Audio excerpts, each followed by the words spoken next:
Alright, brace yourselves for this one. Someplace, somewhere, somebody is in their basement playing an emulated version of a game. Just because the original copy is a little bit too expensive and they've always wanted to play it, but they can't afford it, so they resorted to emulation. I know. What a monster. For a long time, emulation had a far more negative reputation, being seen as some nefarious thing that only cheapskates would resort to.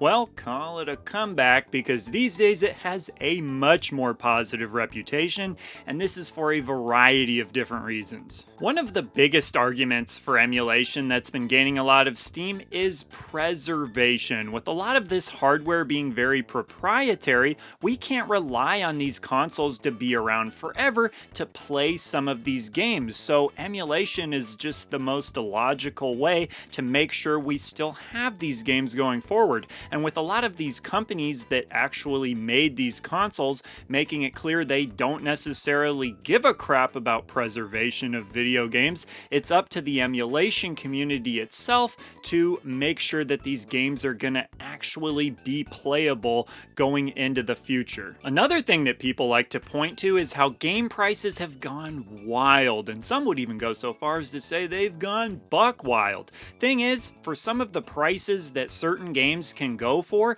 it's just not realistic to expect somebody to pay those prices just to be able to play the game. Plus, if you purchase a secondhand copy of a game, the money isn't even going to whoever made the game anyways. Say you buy a copy of Little Samson on eBay, you're giving hundreds and hundreds of dollars to eBay user Game Carnival 297, not the developer or publisher of the game. But let's say you do want to give your money to the developer or publisher of the game. Well, in a lot of cases you can do that. You can buy a digital copy of the game on some sort of storefront like the Xbox Marketplace, Wii Virtual Console, something like that. Problem is, not every game is available that way. For example, a personal favorite game of mine, Cadillacs and Dinosaurs. It's a beat-em-up game made by Capcom, and it is so good, but the only way that you can own that game is to track down the original arcade cabinet. And I've looked on eBay before, not that I'd even be able to afford it if I could find it, but I've never seen it on there. So what am I supposed to do? If people want to play your game and you can't make it available for them, then what else can you expect them to do? Okay, so earlier I mentioned the Wii Virtual Console, and what's interesting about the Virtual Console is that, of course, it uses emulation, and I think this really helped show people that emulation is not just some dirty, cheap way to play games for free. It's the way you can play games if you don't have the original hardware. It's the only way to play games without the original hardware. So even products like, say, the NES Mini or Sega Genesis Mini that are approved by Nintendo and Sega have to use emulation, since that's the only way they can offer these games up outside of producing the old original hardware. Alright, but so far I've mostly talked about the morality angle of whether or not emulation is good or bad, but now I want to talk about the gameplay experience and whether that's good or bad. The biggest thing you'll hear from people who are anti-emulation is that they'll just say emulation is not 100% accurate to how these games would play on the original hardware. One important thing to keep in mind when it comes to emulation is that certain consoles are easier to emulate than others. For example, the Sega Saturn was really difficult to emulate for a long time, though it's gotten much better in more recent years. That being said, when it comes to those consoles that are easier to emulate, they're generally pretty accurate to how the games would have played on original hardware. And where they're not accurate, it's usually very minor things that wouldn't bother most gamers.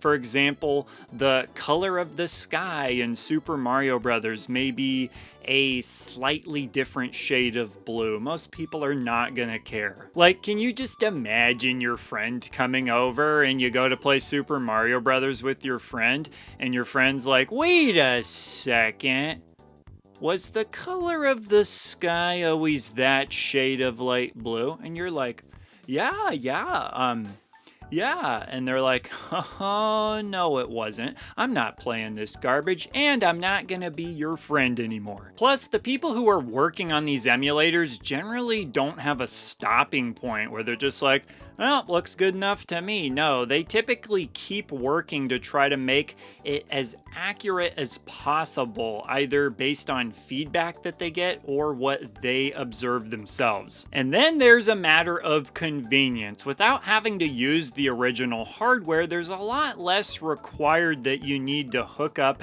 and have ready to go in order to play these games. Not to mention, it just adds a whole bunch of new different ways that people can possibly gain access to all of these wonderful older games. And personally, that's probably the biggest reason why I'm in favor of emulation: accessibility. Even though I mostly use original hardware myself, I want as many people as possible to have access to these older games, because the more people there are playing all of these older games, the better the chances of these older games having a legacy that lives on into the future. Younger generations aren't necessarily going to want to hassle with trying to figure out how to hook up old consoles from the 80s and 90s in order to play them. Emulation is a much easier, accessible option for them, and so it stands a much better chance of actually getting them to play those games. Plus, emulation is generally well equipped to handle being connected to a newer TV.